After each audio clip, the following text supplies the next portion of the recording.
Good evening, everyone. Thank you so much for joining us for the Hop On Board webinar series. My name is Audrey. I'm a rising sophomore here at Hopkins, majoring in public health and molecular and cellular biology, and I am on the pre-medical track, and I serve as a member of the new student orientation core team.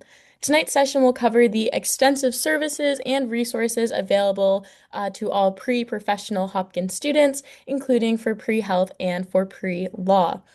We have representatives from the Office of Pre-Professional Advising here to share their knowledge and insights for your student success. All of the webinars in this series are recorded, and this recording will be posted on our website just a few days after tonight's presentation. You'll find the recording in the same place where you found the registration link. Please feel free to ask questions anytime using the Q&A feature, which is at the bottom of your screen. We will do our best to answer your questions after the presentation is complete. If we're unable to answer your questions within this webinar, please feel free to send an email to firstyear@jhu.edu. Now I would like to introduce Davina Colwell, the Director of the Office of Pre-Professional Advising. Great. Thank you, Audrey. Um, Welcome again, and welcome to Hopkins. Super excited to be working with all of you who are interested in going to law school or pursuing a health profession. So we're going to go through just an overview of the services that are provided within pre-professional programs and advising. So, our advising team, again, I am the director of the Office of Pre-Professional Programs and Advising. My name is Davina Colwell, and I am joined by four other advisors in our office and also our administrative assistant, who's not featured on this page but is very much a part of our team. So, within our office, you can meet with any of the advisors that within our office to discuss your pre-health or pre-law journeys.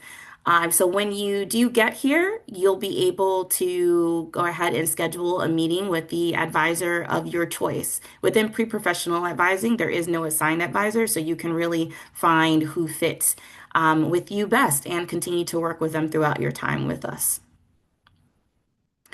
So, the Office of Pre-Professional Advising, we're located in Shriver Hall in room 30. We have both in-person and virtual appointments. You can find a lot of information about our office, including more information about the advisors, as well as the services that we offer and how to make an appointment on our website. It also has a host of other information, I think is interesting to those who are interested in going in this route. We also have an incoming guide for any first year students interested in pursuing pre-health. So there's a lot of great information on the website. So I definitely encourage you to visit, not only now, but over your time with us at Hopkins. And you can always reach us by email at preprofessional@jhu.edu. So, our goal within the Office of Pre-Professional Programs and Advising is to really have thoughtful communication with our students. We also provide a number of different resources and also different types of resources from written resources, video resources that we provide for students, also through social media. So, we really try to meet students with resources wherever they are or where they might find it most accessible. We also engage in innovative programming that helps students to build the skills that they will need to be successful through their application process. And so we really provide a continuous assessment to serve our undergraduate and alumni population. We do work with those who completed their undergraduate degrees but are now looking to pursue a professional education in medicine, other health professions, and the law. Okay, so for anyone interested in going the route of pre-law, if you're thinking about exploring what law might look like for you, preparation, thinking about applying to law school, we really help you throughout that entire process.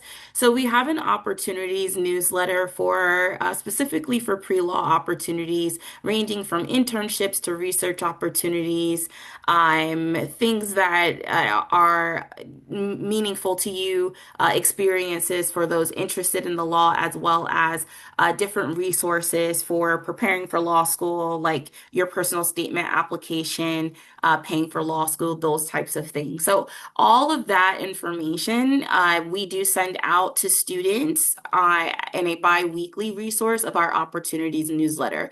It's also accessible on our website to anyone who is interested. But the opportunities newsletter is really meant, just like it says in the name, to be able to provide just the upcoming opportunities, experiences that students can participate in. We also have advising meetings, so one-on-one appointments and also drop-in advising. Myself and Omena are the primary pre-law advisors for our any students interested in pre-law, and you can make an appointment with a pre-law advisor as soon as you're ready to. That can be as soon as your first semester in your first year. It can be a little bit later on in your career if you decide that you want to start exploring law school, but whenever you're ready to do so, you can make an advising appointment with one of us. We also have informational workshops for those interested in pre-law. So we have a pre-law 101 that we do. In the fall semester and in the spring semester. And that really is an introduction to everything that you want to be thinking about in terms of applying to law school. So whether that's your academic curriculum, the application process, letters of recommendation, all of those types of things. We do have workshops that aim to provide information throughout that entire process. We also work closely with Hopkins Semester in DC, which is an opportunity for Hopkins students to spend a semester in DC with Hopkins faculty and also as part of an internship program where you can do something that is related to the theme of that Hopkins at semester.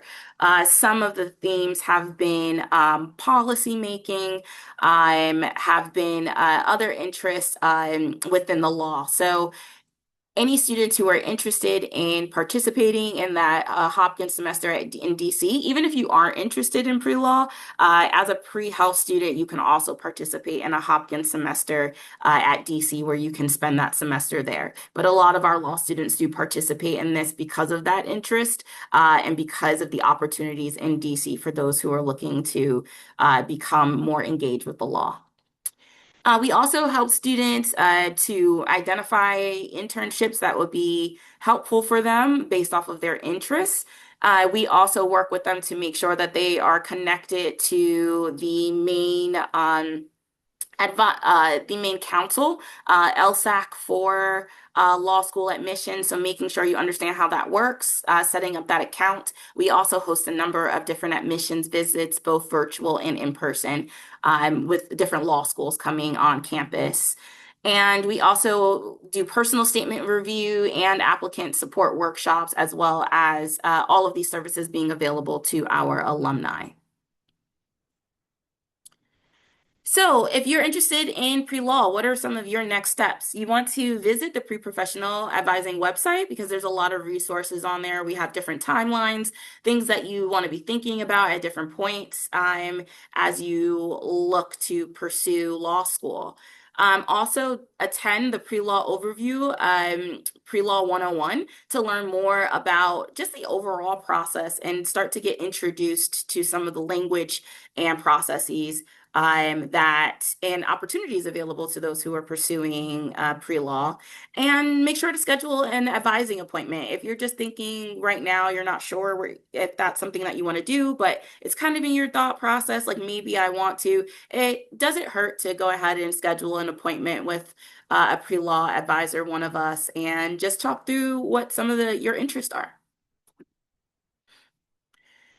Okay, so for those who are interested in pre-health exploration and preparation, we also have a number of different resources from programming to other accessible individual resources that we have for our students who are interested in pre-health. Pre-health includes those who are interested in medical school, dental, veterinary practice, optometry, any allied health, nursing, physical therapy, physician's assistant. So really anything that falls in that health space, we will work with you with whatever program that you are interested in. So there's also an opportunities newsletter for those who are interested in pre-health advising, which has it's similar to the pre-law newsletter in that there's lots of opportunities to get involved in clinical experiences that are necessary for your preparation for medical school. So opportunities to be able to engage with patients, community service opportunities, research, different professional development workshops and things like that as well. So that opportunities newsletter is something that we do send out weekly to everyone, and it's also accessible on our website. And once if you haven't already, as an incoming student, you will have the opportunity to do the incoming student survey, where you'll be able to select that you are interested in pre-health or in pre-law, and that will alert us to put you on our listserv so that you are also getting the emails for the opportunities newsletter. But again, that's also accessible on our website. So we also do one-on-one advising appointments for pre-health, and all of the advisors meet with students who are interested in pre-health. All students do have to attend pre-health 101 before they can have a one-on-one advising appointment with an advisor. Pre-health 101, you will have opportunities to do this throughout the fall and spring semesters, and it really is an introduction to the different pieces that you'll need to engage in order to prepare for an applications to a health profession school. So it will include going over academics as well as and within academics courses that you'll want to take. So those intro courses, all of those prerequisite courses that medical schools are looking for you to have some foundational knowledge in.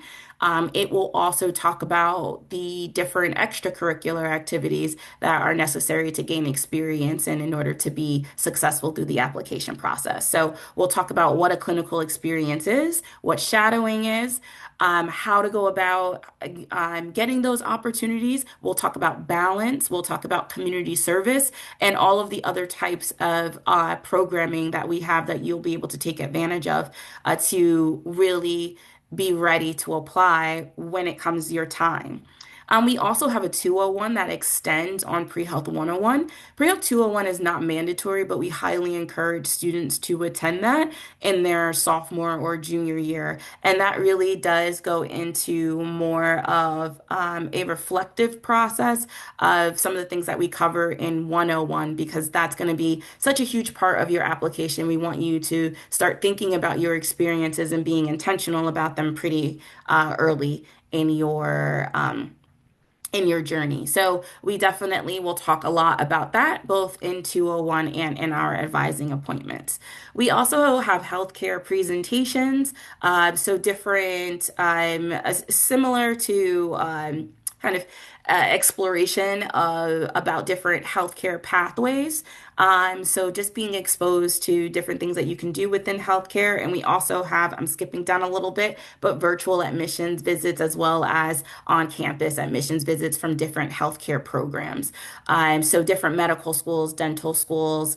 We do collaborate with a wide variety of them so that you can really start to become a lot more familiar with the medical school process, with what medical school education is going to look like, as well as for those other areas of healthcare as well.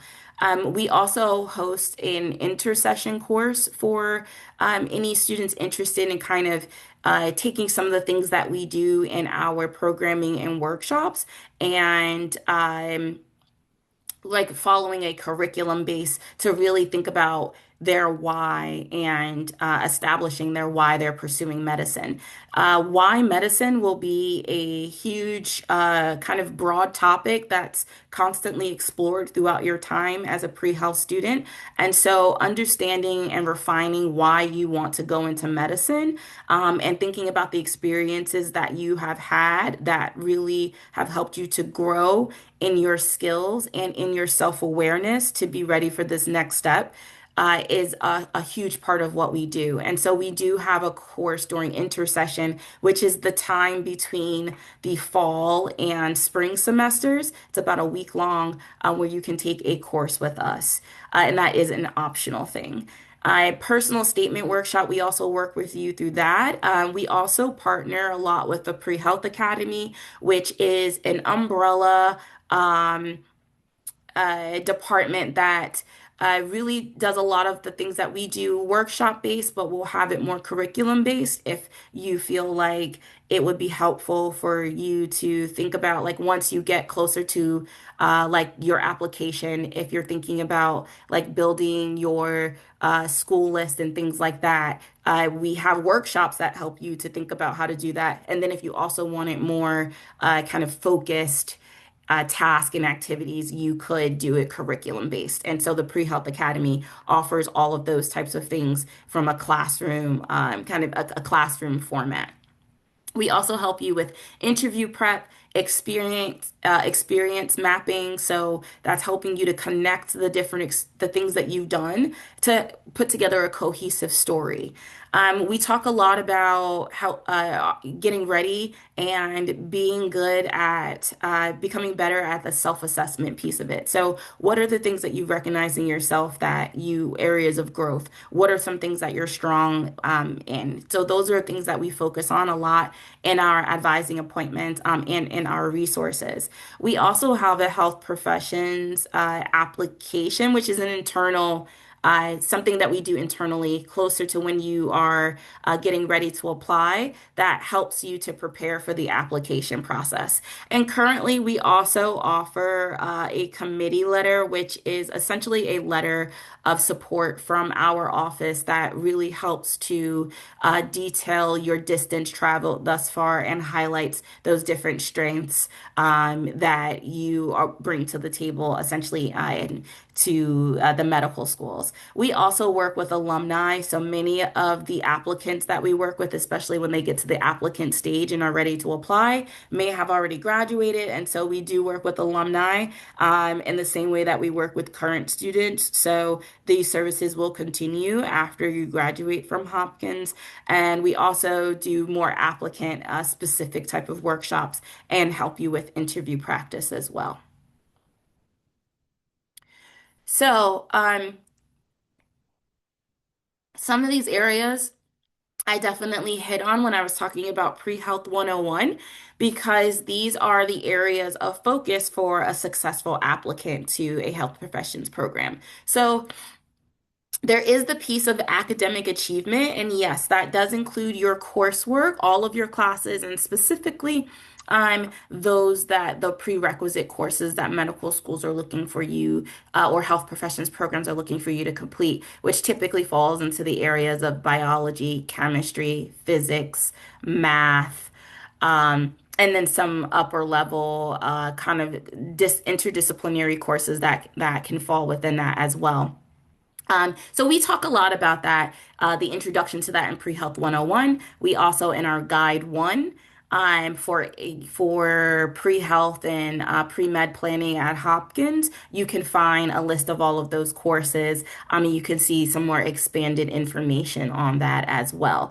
But when you come in and you talk to us about your courses, or when you come in rather and do Pre-Health 101, we're going to talk to you a lot about what those courses look like, how to spread that over time, taking into account, AP credits that you might be coming in with as well. We'll have all of those conversations with you. And we will also be hosting for first year students because you have to do Pre-Health 101 before you can meet with a pre-health advisor. And we understand that some of you come in with questions when you're registering for classes that involve your AP credits. And while most of the AP credit questions can be answered using our guide, we understand that it can be really helpful to talk to someone. So we will have drop-in hours specific for first year students across the first 2 weeks while you're registering for classes and you're in the add drop period. So you will be able to speak with a pre-health advisor. We will be able to talk through your different different, if you have AP questions and things like that about classes to register for, in addition to you meeting with your academic advisor, who is your main point of contact to help you register for class. If you need that kind of supplemental conversation from pre-professional advising, we will be offering that. And we will send out all of this information in an email to all incoming students who have selected that they are interested in pre-health or pre-law on that incoming student survey. So all of this information will be coming to you in just a couple of weeks, come August. So we applicants also want to have some research experience, and research experience can look a little bit different for everyone. So it can really span across so many different disciplines. If you're really interested in biology and doing like wet lab research, those are options. Computational research, if you're really interested in like big data sets and working with information in that way, that's definitely something that is popular within healthcare, as well as like AI within healthcare as well. Public health, you can do research in psychology and in any of the humanities. Really, it's really about getting exposure to the process of conducting research. So what you choose to do and how long you choose to spend doing research is really up to you. But that's certainly an experience that you want to have, and certainly that's something that we can talk about together with an advisor, you with an advisor, if you're wanting to chat about like different types of research experiences, where what you might want to do, what might fit you best. We also talk about clinical experience. This is observational as well as patient facing. So, observational being the shadowing experiences that one might have with a physician where you are observing them connecting with the patient, working with the patient, and then as well as patient facing, where you are the person working with the patient. And that might range from companionship type of experiences where you may be going to hospice, or maybe you're a child life volunteer and you're working with kids who have chronic illness or and are in inpatient treatment, and you're really looking to be a companion and have conversations with them. And the goal of of that, as well as more intensive patient-facing opportunities where maybe you're doing like medical assistant work, or you are certified in some capacity. So maybe you're doing something like drawing blood or taking images or something of that nature. The goal of all of that is to have a better understanding of the patient experience. And you're going to want to be able to articulate a lot of those conversations and kind of pivotal moments for you in working with patients in that capacity. Community service is also important, and that's community service outside of the clinical experience. So, community service really is thinking about giving back to your community. It might be healthcare adjacent, where you're doing maybe like healthcare education for maybe you really like working with kids and you're teaching kids, like you're in a program where they're talking about hygiene and things like that. So, that's community service that might be health adjacent, but it's not provided in a clinical setting, to ranging to something that seemingly is not having anything to do with healthcare. Maybe you're really into the environment and you want to participate in environmental cleanups and things like that. So community service is really apart from that clinical experience, where you want to have that, need that patient care experience to really affirm and be able to articulate to your health professions programs that you've had this experience in a clinical space and that you know what you're essentially getting into. That community service is really thinking about coming from at healthcare from um, from a service driven perspective, because that's what a lot of like right health is, and they really want to see that you value service and giving back to your communities. And then your additional experiences like student clubs that you're part of, athletics, if you work outside, whether you work within Hopkins or maybe you have an outside job, like all of those experiences also matter. And then from those experiences and from your coursework are where you develop your letters of recommendation, which are also a key part of the process. So things that you really should hopefully you take away important considerations. Applicants to medical school must have medically related experiences and community service. So those things are not optional, but what you choose to engage in really should be based off of your interests. So some people might be really into or interested in EMT work and kind of that fast paced and the way that it's structured, and other people that might not be such a great fit for them, and maybe they do better in hospice environments and things like that. So while you all have to have medically related experiences, they can vary in what they might look like. First year students also need to take time to adjust academically and integrate into the Hopkins community. It's really important to take the time in your first year to get acclimated.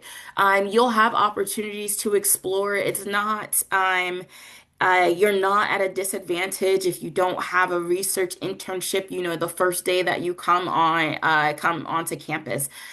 Most people don't. And honestly, you should really be taking that time to adjust to your new schedule, figure out who you are as a student at Hopkins, and really learning a lot about the support options here, forming your friend communities, and establishing a good academic foundation in your first year. So you want to explore and join, but find that balance within those extracurricular activities, right? So you really want to think about, where you're putting your time. That first semester, maybe it is that you're exploring a few clubs, but by the time that you get to your second semester, you've narrowed it down to some ones that you really enjoy and want to spend a little bit more time in. So exploring is good, but don't overload yourself thinking that you need to be a part of 50 different things as soon as you come on campus.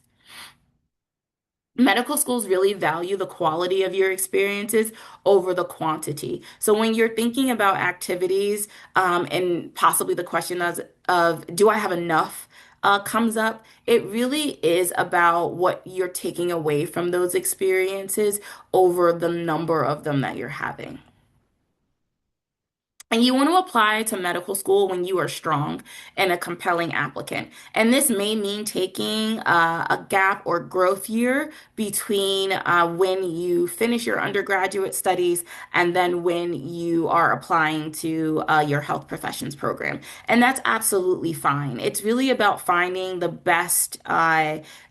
About being your best when you go to apply as an applicant. So, a lot of the things that we talked about, you'll be building over the course of 3 or 4 years, or possibly more. And what's more important is building on that and making sure that you have that strong application. You are able to reflect properly on your experiences, and that you really taken care of each area rather than trying to rush through in a timeline that doesn't allow for you to be able to do everything that you would like to. So, building a successful application, you want to utilize all of your resources. So, definitely, you want to be interacting with our office in some capacity, whether that's advising appointments, coming to our programming, doing a mix of both. You certainly can't attend everything, but having some presence and utilizing the resource within our office, I think, is beneficial to you. Also, we have a life design lab that really works with students to think about career exploration and all that goes along with that. We also have groups that work with work with students who are interested in research, so research opportunities, thinking about mentorship within research and things like that. Also, academic support services. It's important to um, take advantage of the services that are available to you when you feel like they would be helpful. You do not need to struggle in silence. And a lot of times in seeking tutoring or study support can really introduce you to new ways of learning. And a lot of times I see students engage in these services and then they end up being tutors themselves, because it's really helpful to engage with others in collaborative ways of thinking and ways of approaching this subject material. So we definitely encourage you to utilize all the resources at your disposal. There's also Hopkins groups, different student organizations to be part of. And the student organization fair happens every fall. So you'll be able to see the different organizations that you can become a part of pretty early on, and get a sense of what might be good benefit for you. Also, the Center for Social Concern works with all things community service related through Hopkins. So that's a really great place to start to get community service experience. And community service can be a really great place to start as a first year because it's a lower volume commitment, I think, as you adjust. And it also helps you to get to know where you're living a little bit better and Hopkins connection to the Baltimore community. So, just sometimes statistics can be a little helpful in thinking about like what this kind of pathway looks like and in timeline. And the double AMC is the Association of American Medical Colleges.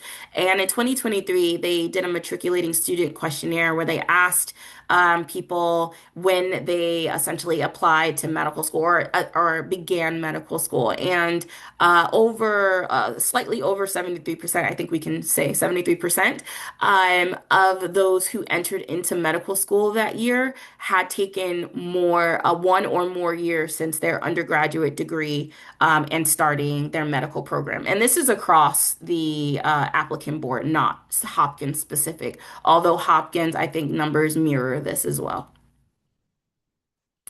So, self-awareness and understanding and communicating your why are really, really important to establish before and during this application process. And that's a lot of what we help you to do over your time with us. So things that you might consider that also might be helpful to your pathway, depending on you and your journey. Everyone's journey is a little bit different, but some things that time can help you to pursue if you're interested in graduate school or graduate programs, other research or continued research you might want to do, service programs that might be available after you graduate, clinical work that you might want to engage in, fellowship programs, opportunities abroad, and working, within industry. So thinking about your next steps. You want to visit the professional advising website for guidance on the application timelines. We get a lot of questions from incoming students about committee letter process, even though that's a step that's pretty far off for everyone that's on here tonight. But certainly understand the curiosity, and we have just a lot of information on there. I think that will help you to get familiar with some of the language, the resources that are available to you here. So I just think it's a good place to start. Attend Pre-Health 101. Make sure that you register for Pre-Health 101. Again, that email is going to be coming to you in a couple of weeks in August. And you'll receive that email as long as you make sure that you have selected that you have a pre-health or a pre-law interest on that incoming student survey. If for some reason you were unable to do that, and that you did that and you feel like you're not getting communication from us come mid-August, please do. You can reach out to our office. We're always on the pre-professional email.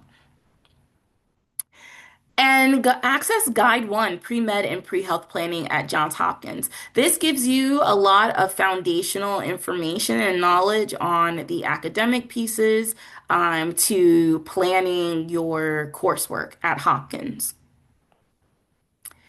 Also, you can scan here for the pre-health newsletter. That's the newsletter that I've been referencing a little bit earlier in our presentation today. And that pre-health newsletter really does give a lot of different opportunities. You can scroll back through the pre-health newsletter as well if you want to see things that have happened like throughout the year to get a sense of what goes through there.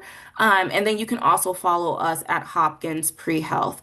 For anyone interested in pre-law, my apologies that the social media wasn't on here for pre-law, but you can also follow us on Instagram at Hopkins Pre-Law.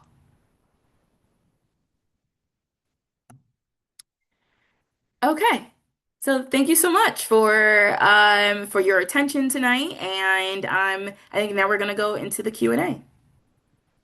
Thank you so much for that wonderful presentation.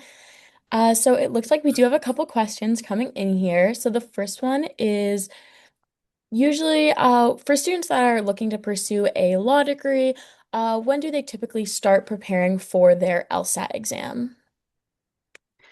Great question. So, students are typically preparing for the law, for the LSAT exam about, I would say as far out as a year and as close as 3 months to taking the test. And I think that all depends on when they are looking to apply to law school. Like with our health students, many those pre-law students also take some time between whether they're pursuing different professional opportunities and things like that. So that timeline can vary, but the law school admissions process starts, it's very similar to that of the undergraduate admissions process. So they would be applying in the fall. So typically it would be either 3 months to a year prior to that. Great. And then kind of, considering continuing with some of these pre-law questions, are there any law-related activities or workshops for freshmen on campus? Yes, we do. So we have Pre-Law 101, which would be the first thing that I suggest that you start with. It's a great introduction to all of the different pieces of the application. We'll talk about different ways to be able to pursue your interests as well as skills. So, like your skill building of your written communication, public speaking.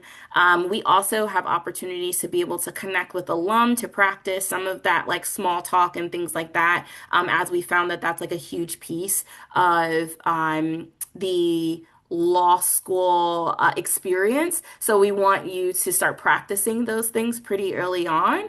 So we do give you opportunities to do that as well. There's also different student organizations on campus that can give you some good experience, whether that's like the pre-law review, where if you want to work on articles, if you want to be a part of the writing process, the editing process, all of that for law-related articles, as well as the pre-law society. There's also mock trial. So there's lots of, I think, opportunities both with us and then available also through our student groups to get started with pre-law. That's great. Kind of taking now a little shift, looking at that pre-health. Would you say that there's any noticeable difference in that support that you have for pre-health alumni, compared to someone who is still currently a student? Or would those be like about the same? No, the services are all the same. We do host a number of things virtually because we do have such a large alumni population that is looking to apply. I will say that if you're outside of the area, some of the things that we do on campus can be hard to access as an alum because we may hold them during the day, and if you're working, that can be a little bit difficult.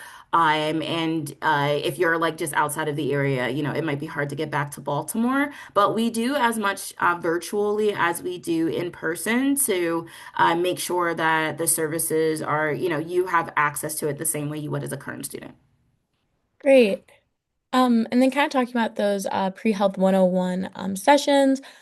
So would these be considered a university course or instead rather a session? And also, when would you recommend that a first year student would take that session? Yeah, so it's a interactive workshop, so it's not a class. It really you can do it at your own pace. So it's a module on Canvas. So we have a lot of Canvas is one of our kind of interactive online virtual class environments. So you'll be able to access this and you'll be able to kind of do it at your own pace. And you can start that as early as the second week of classes, all the way through for that fall semester, the through the first week of December, and then we do it again weekly starting in the spring semester as well. So there will be a period of time that you need to register for it, and you'll have essentially a few days to be able to complete that module, and then you'll be able to make an advising appointment with an advisor if you choose to do so. It's not mandatory, but if you would like to, that's the next step, and you could proceed with that. Great. And then kind of talking more about this pre-health, would you say that pursuing additional education related to healthcare would support an applications specifically, such as a master's in a specific program? I think it only matters if, as it relates to your interest and to your overall application. I don't think that like having a master's degree automatically gives you like a leg up on someone else who doesn't. I think it's all about like what you're taking from that experience, what you're hoping to build on from that. So let's just say that like you are really interested in a master's in biomedical engineering, you're a biomedical engineering major, or or rather, you know what, public health might be a little bit more universal. Biomedical engineering might be a little bit more niche. So you're really interested in like public health, and that's something that you really see as knowledge that's going to be helpful in your practice as a physician or your understanding of medicine because you want to look at it from more of a population perspective, then that would be helpful because that's something that really plays to your interest and how you would like to approach medicine. But doing it for the sake of having it would not be helpful for your application. Great. And then continuing with this, would you say that it would be okay if you finished your undergraduate education in 3 or say 3.5 years? Like, would this be a negative, a positive, or kind of just neutral to a potential med school application? I think it's neutral to the application. I think it's more so about finishing, the prerequisites that the medical schools would like for you to take, and then all of the requirements that you may have for Hopkins, like your major, and then foundational abilities that you need to complete. If you're doing that within 3.5 years, that's not a problem. Medical schools are not going to see that as a negative, but they're also not going to again, like have a leg up because you finished something earlier. Again, it's I think more about like what you're taking away from the things that you did, and then potentially what might that time give you as well, like for some of the other things that you might want to do outside of academics. Great. I have a question here about transfer students specifically. Do transfer students still need to attend that pre-health 101 in order to meet with their advisor? That's a great question. If you are a sophomore, yes. If you are a junior, no. Great. Um, and would you say, how would you recommend kind of going about deciding if a pre-health and then medical school track is right for you? Another great question. I think that you can start with exploring with us, just getting a sense of like what that timeline might look like for you. Mhm. Talking through, I think also like lifestyle questions and things like that, because sometimes that does play a pretty big role in whether someone like what healthcare pathway someone chooses, like what do they want their life to look like as a working professional. Not all healthcare careers require the same level of education and it also doesn't require the same amount of training. And that is even true within the medical field as well. So I think getting a better sense of what that might look like, and then if you're still kind of curious about that, I think then the next step is a more immersive experience where you can shadow a physician and get a sense of if that's a good space for you. Great. Then kind of talked about, like that planning in your first 2 years here at Hopkins. Do you work with the student and their academic advisor to kind of map out that course, like the different courses that they would need to take in their first 2 years to plan for the MCAT, and also to ensure that they are meeting those requirements for medical school? So yes, absolutely. Students can definitely come and meet with us and talk about their course planning. I definitely think the your academic advisor is a good first place to start because they're going to speak with you about your essentially your plan for your major, and then all of those other requirements. And then it's good to then have a conversation with us, just making sure that you have fit in those prerequisites. We can take a look through, see if you missed anything like that. But yes, we do work together, and you can absolutely use us both as resources. Great. And then kind of just like talking about all of those resources that you were mentioning, are there any resources within there for pre-medical students to kind of help improve, say, their application essays for maybe specific research programs that they want to get involved in? So yes, we do talk about writing quite a bit, and we do have different I think written resources, different videos. Also advising is a good place. Like if you want to come in and talk through your essays, we can absolutely like brainstorm. We can also read over things, give you feedback. And we do that that's built into that like the application process. So when you actually get to like that part where you're applying to a health professions program, that's kind of built into the advising for an applicant already. So we can absolutely, we still have, those skills that we can use for other things that might require that as well if you're applying to like research or internship programs during your time. Great. And then kind of talking about, like some of those course requirements that students do need. Would you say what is the impact on on a med school application to begin, some of those lower level courses like introductory chemistry or introductory biology, or is that simply seen as completing those course requirements? Can you repeat the beginning part of the Oh, question of for me? course, yeah. Okay. Um, so how does like how would it impact a med school application to be taking lower level courses at the beginning? Is that seen as kind of like quote unquote hurting your application, or is that seen instead as just kind of completing those course requirements? Gotcha. Thank you. Of course. So yeah, the prerequisites are the courses that medical schools are looking for you to take. So they want to see that foundational knowledge. It doesn't hurt your application in any way. Mhm. Yes, you can continue to build on that knowledge, absolutely, with some upper level courses. Especially I think depending on, what your interest is and then what your major is as well.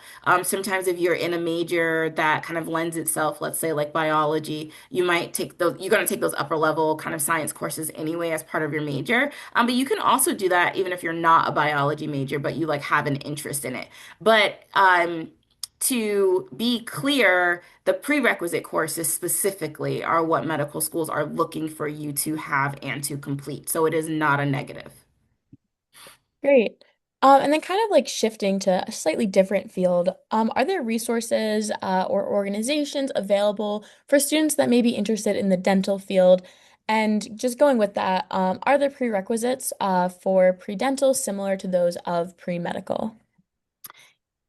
Yes and yes. So yes, we do have resources specific to for dental students, and we also in that same like the resources that we were talking about, opportunities, clinical experiences, research, community service that applies across the board to our pre-health students. So that is inclusive of dental, and we do specific dental types of programming that because the application process for dental and medical have a lot of overlap, but there are some nuances to dental, like being able to showcase and demonstrate manual dexterity. That's not a part of the medical school application.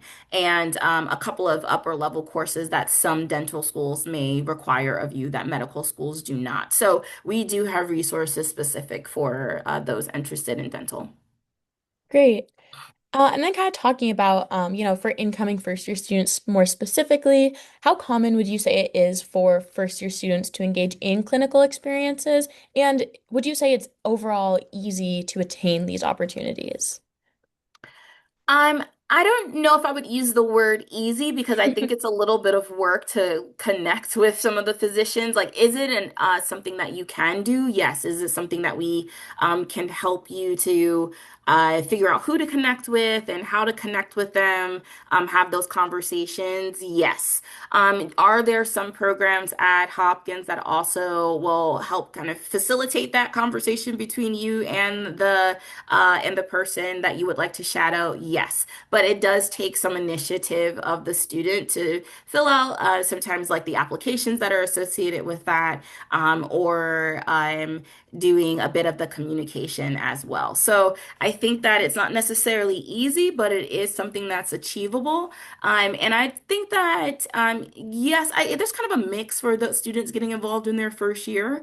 I think that there are some people who like really, really want to do that, and so they make it a kind of their goal to be able to have a clinical experience in their first year. But I would say most are starting kind of that summer after their first year into their sophomore year is when the majority of people are engaging in their first clinical experiences.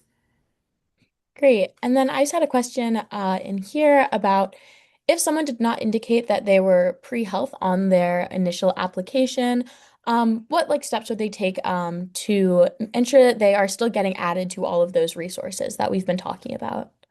Great question. So on our website, we have on the bottom left-hand corner, if you're on our website, it says listserv, and you can go ahead and join your class listserv. You won't see one yet for incoming students because it hasn't been created yet, but it will be by mid-August. So if you did not do that and you didn't have that, you want to make sure that you're receiving all of that information from us, you can go ahead and add yourself to that listserv.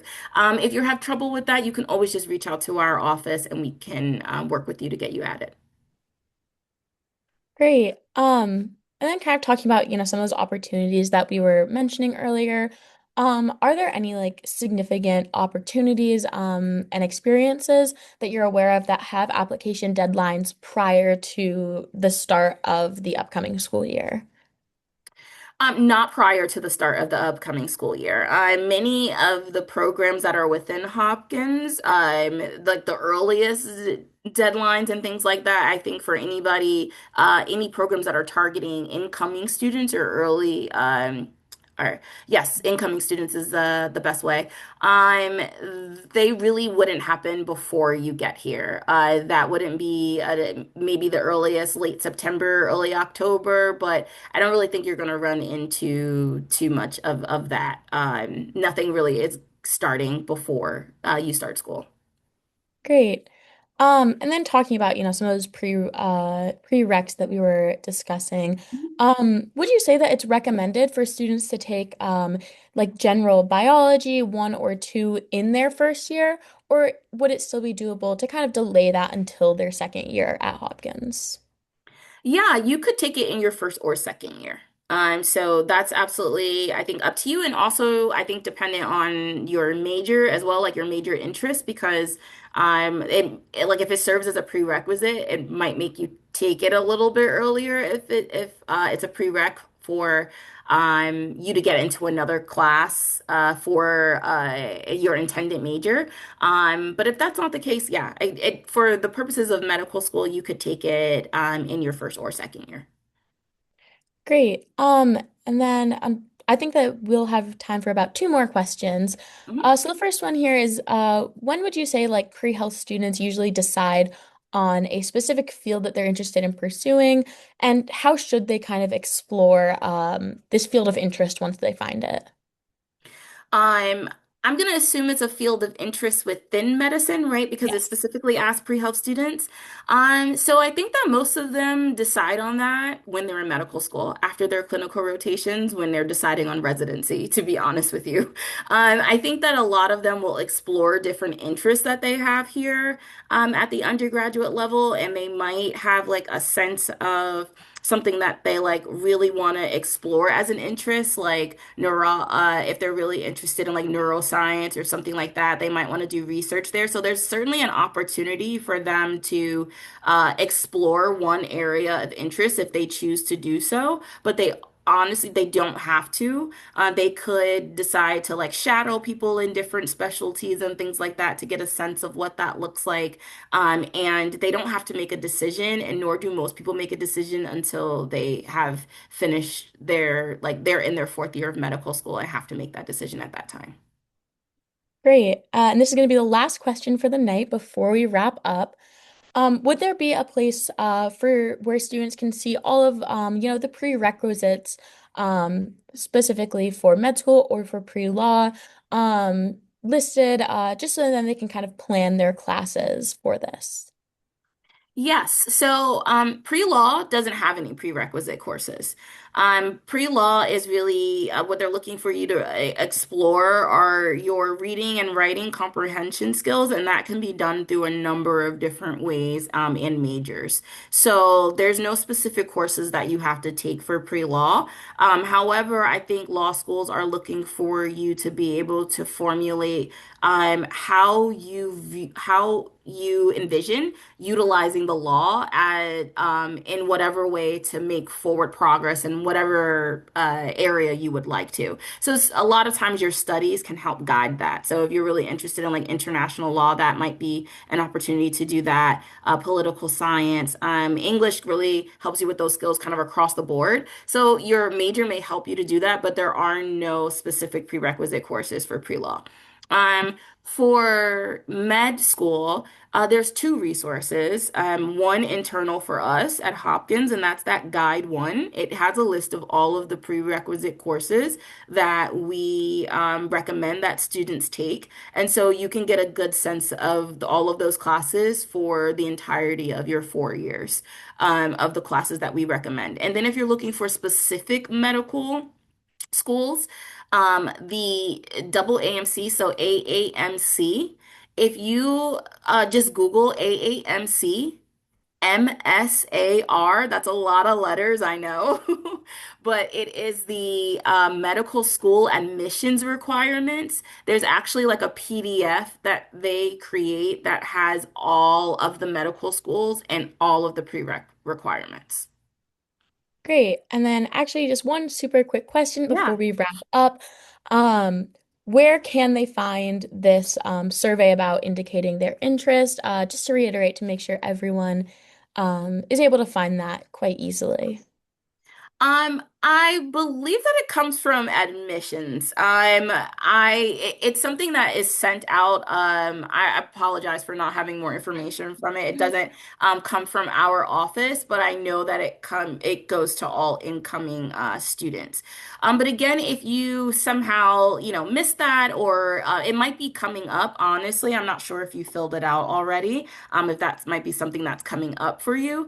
But if you miss that opportunity, you can always just reach out to us. We won't, forget you. Amazing. Well, that is just about all the time we have for questions. Again, if you had a question that did not get answered, please feel free to reach out to firstyear@jhu.edu and we will answer your questions. Thank you so much to Davina for joining us tonight and for sharing all of your wonderful insight. We appreciate everyone who took the time to be here. Again, a copy of this recording will be available in a few days on our website in the same location where you registered for tonight. That link is also located in the chat. One final note before we leave, your student will begin the required new student orientation program starting at 6:30 p.m. on August 23rd, and this continues all the way up until classes start on Monday, August 31st. Your student will likely not be able to physically reconnect with you after this time, so we do ask that families do not plan to stay in Baltimore during orientation week. Additionally, our next Hop On Board webinar will take place on Wednesday, July 29th at 7 p.m. to talk about the JHU Innovation Ecosystem. Registration will be available on our website. Thank you again so much to everyone, and we're looking forward to having you all here on campus in just a few weeks. Thank you, everyone.